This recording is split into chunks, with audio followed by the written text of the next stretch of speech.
Olá, tudo bom? Bem-vindos ao Human Talks, o nosso podcast sobre felicidade, bem-estar e competências humanas. Hoje eu estou com o Felipe Guttens. Acertei, Felipe? Acertou. Ótimo. Foi idealizador do documentário Vida Mais Leve, que está na Amazon Prime. E a gente vai conversar hoje bastante sobre esse documentário. E não só sobre o documentário, mas sobre o tema do documentário, né? Sobre como ter uma vida mais leve. Primeiro, muito obrigado aí pela presença. Muito obrigado por aceitar esse convite, Felipe. Estou muito feliz de estar aqui com vocês, participando desse projeto. Agradecido ao convite. Legal. Felipe, eu sempre peço para os nossos convidadas contarem um pouquinho da história de vocês. Bom, eu sou o Felipe, pai do Bento e da Maia, casado com a Aliciane. Vou usar aí o Vida Mais Leve. Sou uma pessoa que já há bastante tempo na sua vida vem buscando encontrar os caminhos para uma vida mais leve. Ter feito esse documentário, ele remonta muito a minha vida.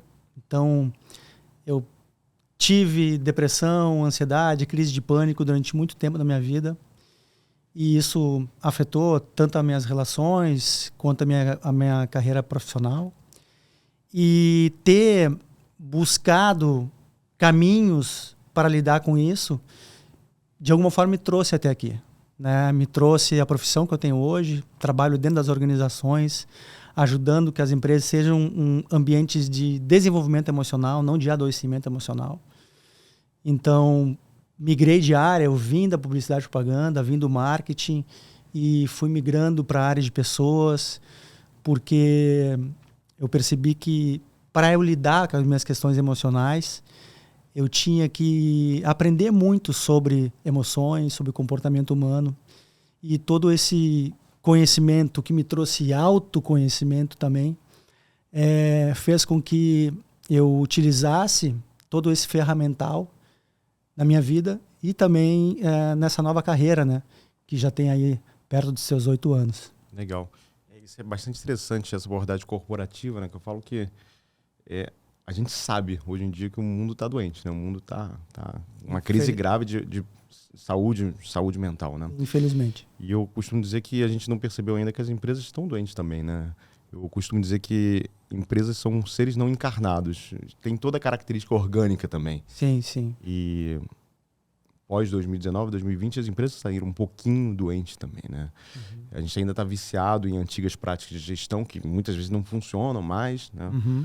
E muitas empresas ainda são ambientes que geram, né, complexidade na saúde mental e na saúde física dos colaboradores e das colaboradoras como um todo. Voltando ao documentário, né, tem uma presença muito forte do surf, né?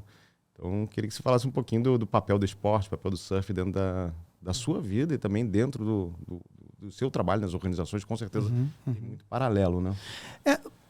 Um primeiro ponto assim, importante quando fala de esporte, não só do surf, o esporte tem um papel fundamental na nossa autoestima, né? Então, quem pratica esporte, quem vence desafios, quem se desenvolve do ponto de vista atlético, esportivo, começa a ter uma melhora na sua autoestima. E a autoestima está muito relacionado a questões emocionais. Sim. As pessoas mais ansiosas geralmente têm uma baixa autoestima.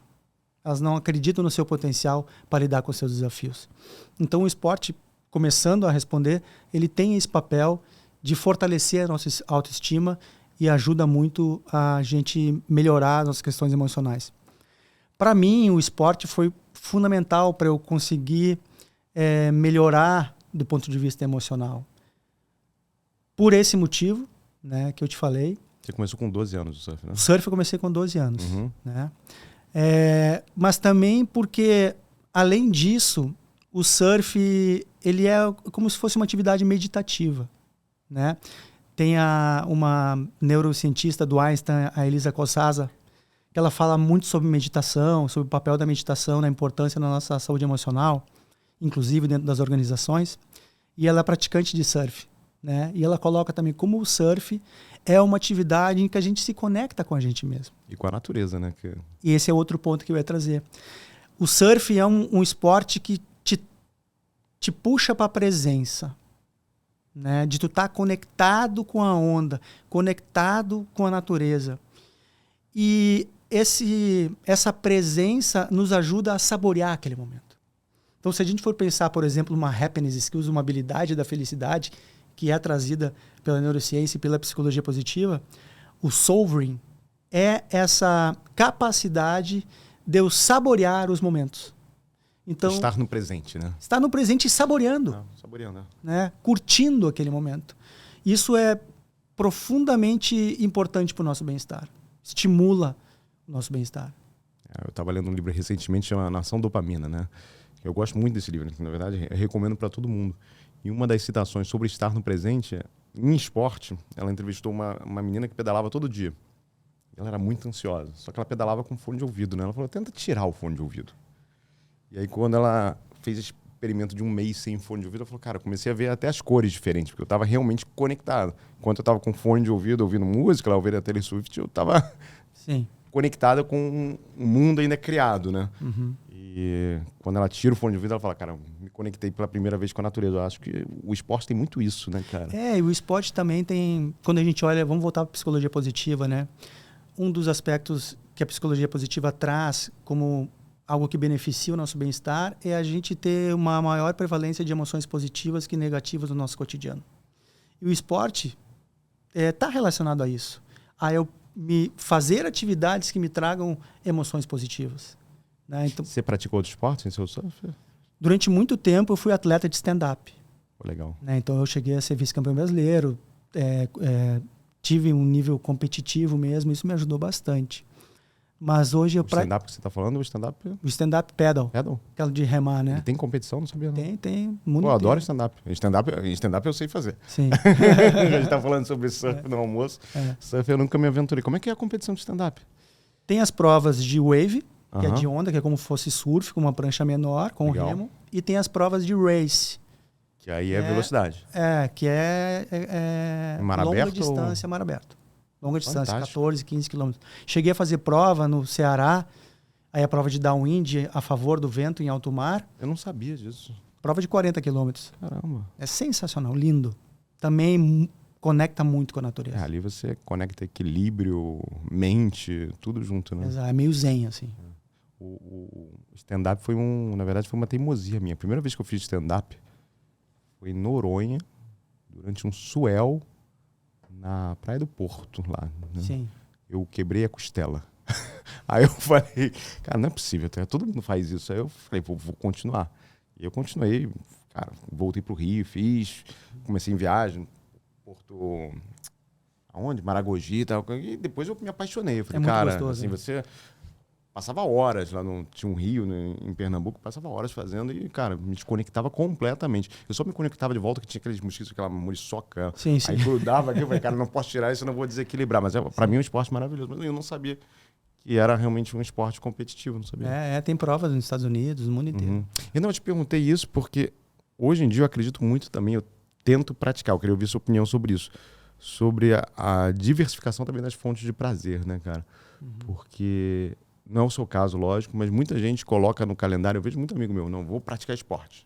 Quando a gente passa dos 40, fala, não, vou praticar esporte. E aí coloca isso como uma obrigação, né? Vai lá no calendário, tá lá no Google, dia do tênis, dia não sei o quê. E o que era para ser uma fonte de prazer, acaba sendo uma fonte de estresse, né? Aí eu falo, cara, a gente diversifica a comida, né? O médico não fala que a gente tem que diversificar a comida, comer todas as cores, assim vai. Eu acredito muito na diversificação do esporte. Eu tenho tentado cada vez mais aprender esportes novos, né?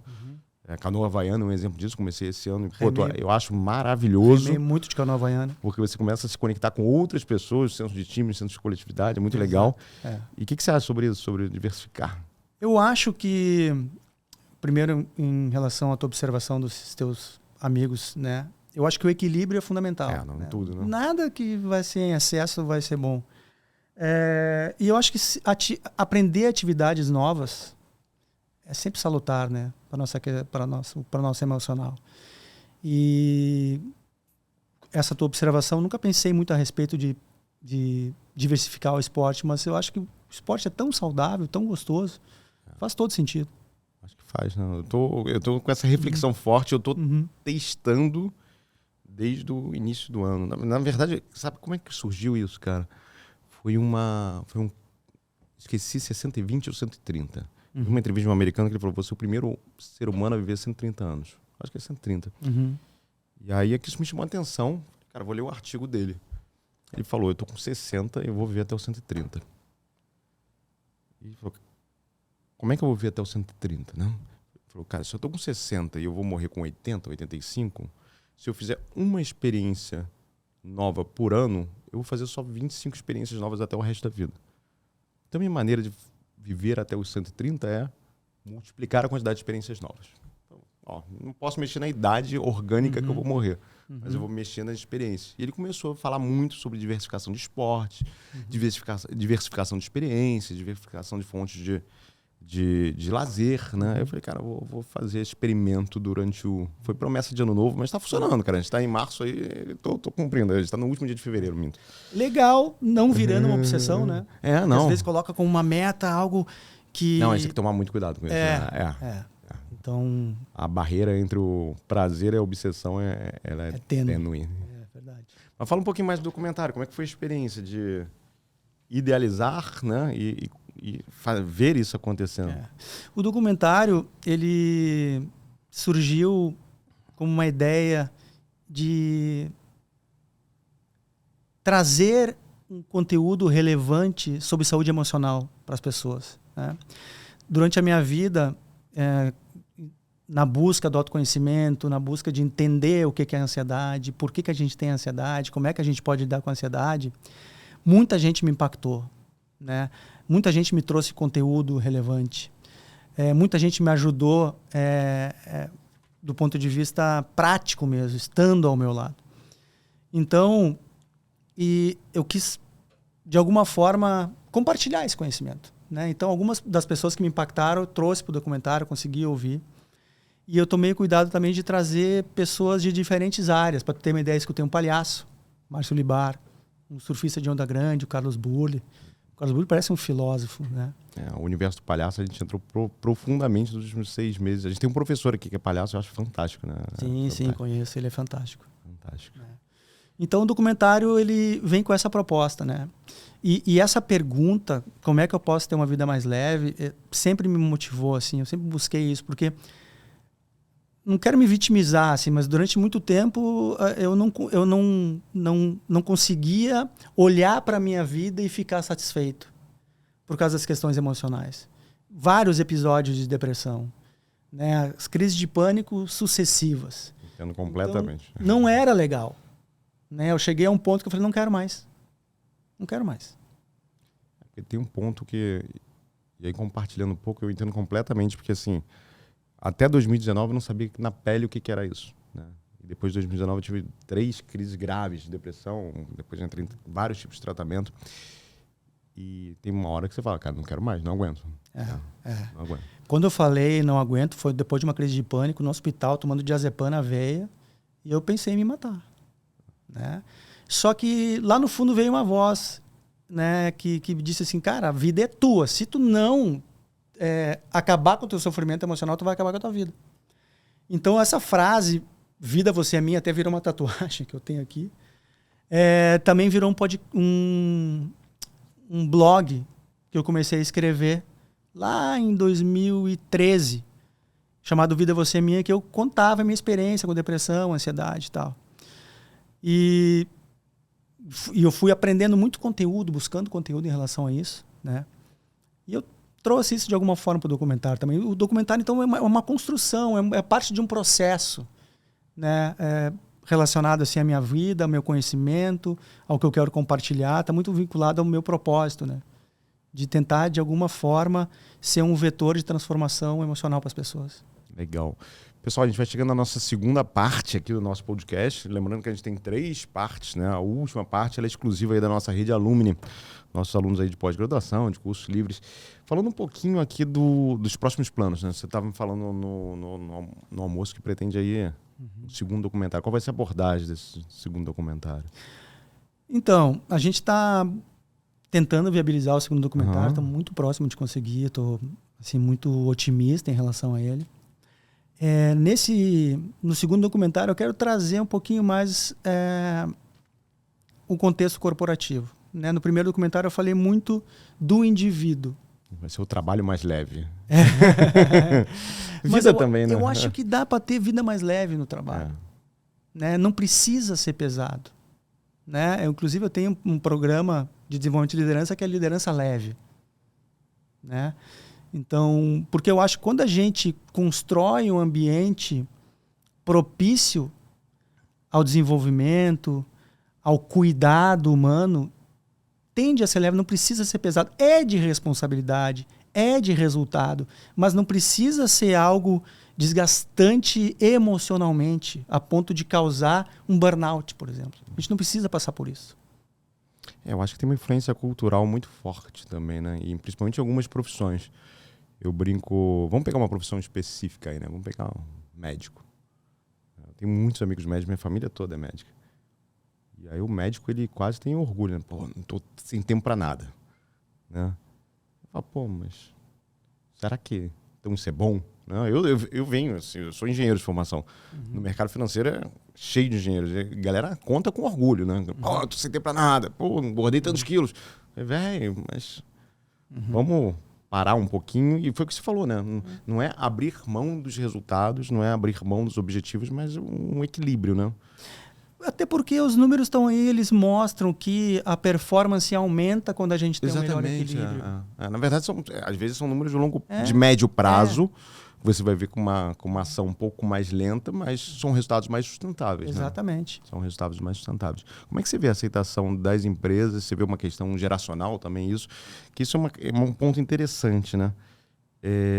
A geração Z, pelo que eu acompanho, é uma geração que, teoricamente, vinha exigindo um equilíbrio mais forte entre vida pessoal e vida profissional, mas as últimas pesquisas, principalmente que saíram em 2023, mostram que é uma geração extremamente ambiciosa em termos de resultados, né? Então tem um desafio enorme aí pela frente, né? Entregar essas duas coisas. Eu acho que, além disso, é uma geração imediatista, né? Então, apesar de ser uma geração que está buscando um ambiente de trabalho, vamos chamar assim, de mais leve, de maior equilíbrio, ela também é muito angustiada, muito ansiosa porque quer resultado rápido. E o resultado rápido não vem. O resultado é fruto de trabalho, é fruto de dedicação. Dificilmente ele vem de uma hora para outra. Eu sempre falo que o resultado rápido até tem como vir, né? Mas de maneira meio açougueira, né? Você vai sair cortando, vai sair implementando políticas que não são sustentáveis. Não é o que acontece normalmente, é sempre uma exceção. Uma exceção, exatamente. A gente vai falar daqui a pouquinho sobre segurança psicológica, né? Eu acho que já que a gente vai migrar do mundo pessoal para o mundo corporativo, a gente precisa falar sobre segurança psicológica. Então, no próximo bloco, que é exclusivo aí para a nossa rede alumni, que é, na verdade, um benefício para eles, né? A gente vai entrar um pouco mais a fundo sobre isso. É lógico que a gente vai falar sobre organicidade das organizações, vai falar um pouco sobre avião, caixa preta, vamos falar muita coisa legal também. Bora. Pessoal, queria agradecer quem está até aqui com a gente. Tá? Foi um prazer ter vocês nesse pedaço do Human Talks e um dia também quero vocês no pedaço exclusivo aí dos nossos alunos e alunas. Para vocês que acompanharam a gente até agora, grande abraço, a gente se vê na próxima edição.